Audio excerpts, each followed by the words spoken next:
Royal media news, बातम्या आणि बरंच काही. पुणे महानगरपालिकेच्या प्रभाग क्रमांक 17 मध्ये अपक्ष उमेदवार अर्चना रायकर यांचा प्रचार सध्या जोरात सुरू आहे. प्रभाग क्रमांक 17 रामटेकडी, माळवाडी, वैदुवाडी भागात घरोघरी भेट देत नागरिकांशी थेट संवाद साधताना त्या मतदारांच्या समस्या जाणून घेत आहेत.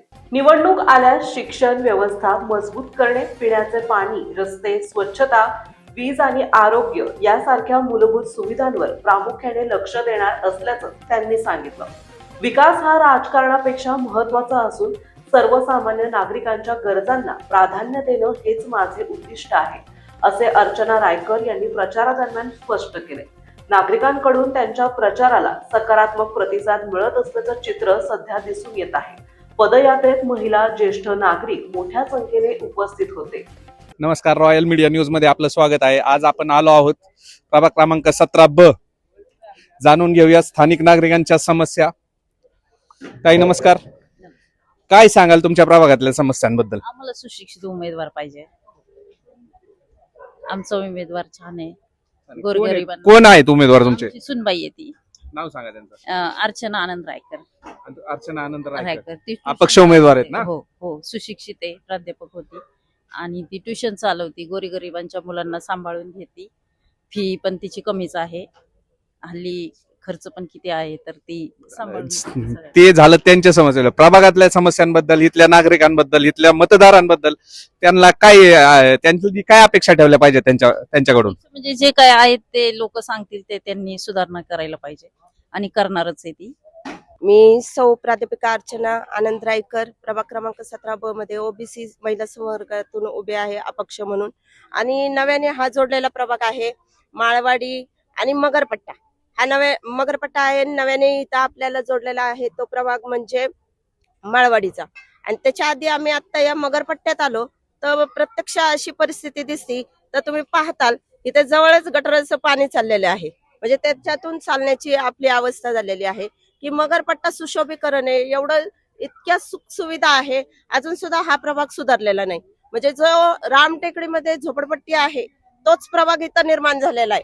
काही चेंज नाही. मग काय सुविधा दिल्या 5 वर्षात त्यांनी?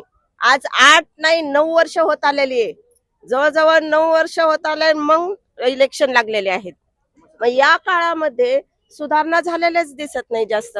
या समस्या आहेत. माझ्या स्वप्नातला माझा प्रभाग हा मगरपट्टा सिटी सारखाच झाला पाहिजे. आणि हा ज्या सुख सुविधा आज जगामध्ये मगरपट्टा सिटी ही वेगळी मानली जाते आणि तोच माझ्या प्रभागामध्ये आला पाहिजे.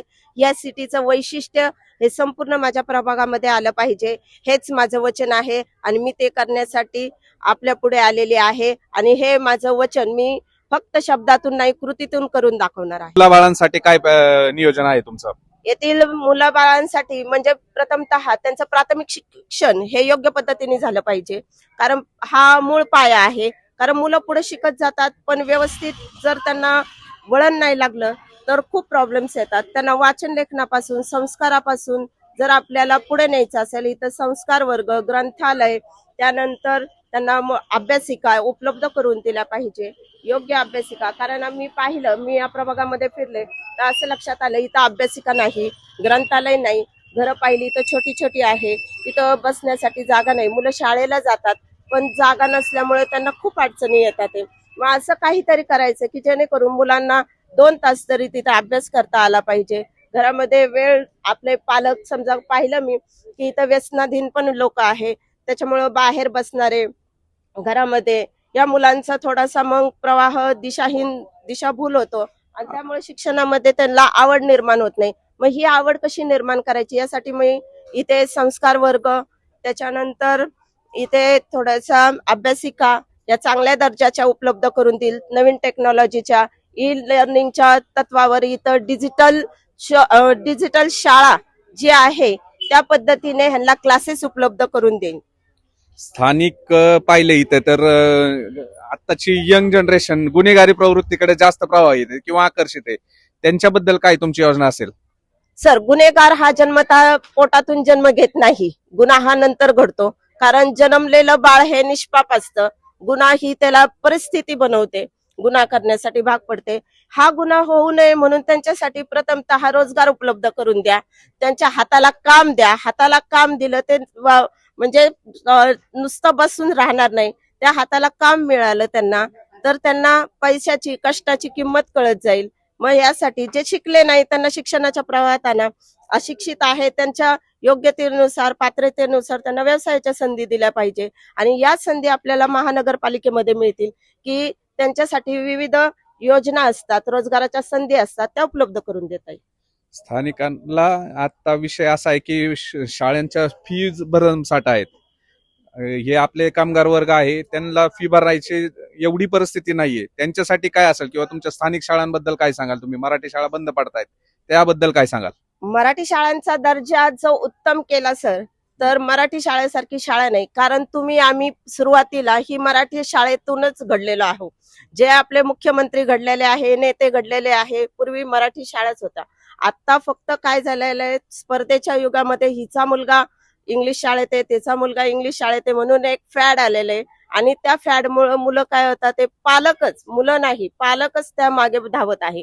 आणि भरमसाठ फी ही पहिलीलाच भरत आहे.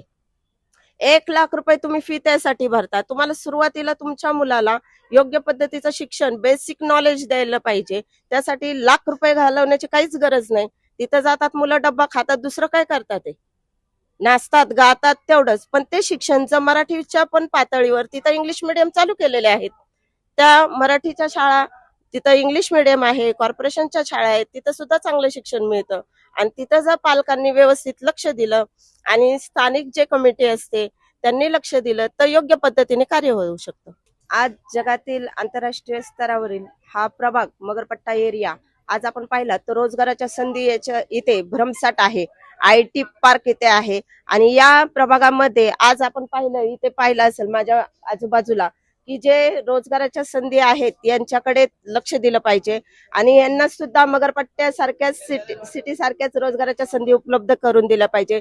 आपण ड्राय क्लिनर्सच्या इथे नवनवीन यंत्रणा राबवू शकतो की यांचा रोजगार मगरपट्टा सिटी सारखा आपण आणखी विकसित करू शकतो. हे माझे वचन आहे. आणि म्हणूनच तुम्ही कपाटाला निवडून द्या आणि मला प्रचंड बहुमतांनी निवडून दिले तर मी माझे वचन हे कृतीतून साध्य करेल हे मी विश्वासाने सांगते. आणि तुमच्यासाठी सदैव तत्पर उभी राहील. तुम्ही कधी आवाज दिला तरी अर्चनाताई तुमच्यासाठी सदैव उभी राहील, म्हणून कपाटालाच निवडून द्या. सर, माझ्या स्वप्नातला प्रभाग तुम्ही पाहिला असेल की आत्ताच शेजारी मगरपट्टा सिटी आहे, रस्त्याच्या पलीकडेच आहे लागून ही झोपडपट्टी आहे आणि पलीकडे पाहिलं तर मगरपट्टा सिटी आहे. आणि याच्यामध्ये जशा आंतरराष्ट्रीय स्तरावर मगरपट्टा सिटी निर्माण झाली याच पद्धतीचं इथं निर्माण झालं पाहिजे. का आपण कोट्यावधी रुपये वाया घालवतो? शासन जे निधी देतो त्याचा योग्य तो वापर केला पाहिजे. आणि इथे सुद्धा सुशोभीकरण केलं पाहिजे. ह्यांना सुख सुविधा उपलब्ध करून दिलं पाहिजे. जसं आता त्यांचं जगणे सुद्धा मुश्किल झालेले आहे. अनेक समस्या आहे ज्या ग्राउंड लेवलला आहेत त्याच बेसिक समस्या पुन्हा चालू आहे. आज मगरपट्टा पाहिला तर आपला स्वप्नातला भारत वाटतो आणि इथं पाहिलं तर पुन्हा जगणे मुश्किल होतं. सर, धन्यवाद. ताई, काय प्रभागात समस्या आहे तुमच्या इथे? समस्या काय, बाथरूम धुवायला येत नाही व्यवस्थित. आणखीन म्हणलं तर पाण्याची समस्या आहे मला. काय उमेदवारांकडनं काय अपेक्षा आहे तुम्हाला? आताचे उमेदवार आणि बाथरूमची स्वच्छता पाहिजे आम्हाला. मग इथून मागे पण नगरसेवक होते, त्यांना नाही का सांगितलं तुम्ही किंवा त्यांच्याकडनं सांगितलं त्यांनी, पण कसं आहे थोडस दुर्लक्ष झालेलं आहे. प्रभागाकडे दुर्लक्ष झालेलं आहे. हो. मग काय सांगाल उमेदवारांना? काय नाही, आता हेच आमची समस्या आहे, हे सोडवायची फक्त, बाकी काय सांगणार आहे आम्ही. त्या इथे राहिला असल्यामुळे त्यांना इथले जे प्रॉब्लेम्स आहेत का ते आम्ही कसे फेस करतो, पाण्याचे झाले, ड्रेनेज लाईनचे झाले किंवा खड्डे झाले किंवा इतर अजून काही प्रॉब्लेम्स आहेत, ते इथे स्वतः राहतात. त्यामुळे त्यांना माहिती की इथं काय बदल करायचे अपेक्षित आहे. त्यामुळे त्या गोष्टींना ते अनुसरूनच कामं करतील ही आम्हाला अपेक्षा आहे. म्हणून आम्ही त्यांना वोट करणार आहे आणि म्हणून आम्ही त्यांना निवडून द्यायच्या अपेक्षित आहे. यांच्या आधी पहिले जे नगरसेवक होते त्यांचे काम नाहीयेत का तसे? केलेत ना, नाही असं म्हणतच नाही आम्ही, प्रत्येक जण करतं. फक्त एवढंच आहे की आम्हाला असं वाटतं की आता आमच्या घरात ना आहे तर जे आता प्रॉपर लेडीज जे फेस करतात प्रॉब्लेम, आता जेंट्स तर करू शकत नाही फेस प्रॉब्लेम, ते जातात सकाळी जॉबला वगैरे, पण जे लेडीज असतात जे त्यांना बाकीचे फेस करायला लागतात प्रॉब्लेम, ते नाही करू शकतात. आणि मुळात त्या प्राध्यापिका असल्यामुळे त्यांचा एक दृष्टिकोन वेगळा असा राहणार आहे की त्या मुलांनाही सखोल ज्या आता फॅसिलिटीज अवेलेबल आहे सरकार माध्यम जे आमच्यापर्यंत पोहोचत नाही ते त्यांना देऊ शकतात. ते सांगू शकतात की अवेलेबल आहेत करून. त्यामुळे त्यांचे दोन्ही प्रकार येऊ शकतात, एक तिथे राहतात म्हणून पण आणि एक प्राध्यापिका असल्यामुळे पण. महाराष्ट्रातील ताज्या आणि महत्त्वपूर्ण बातम्या पाहण्यासाठी आजच आमच्या रॉयल मीडिया न्यूज चॅनलला सबस्क्राईब करा आणि बेल आयकॉन प्रेस करा.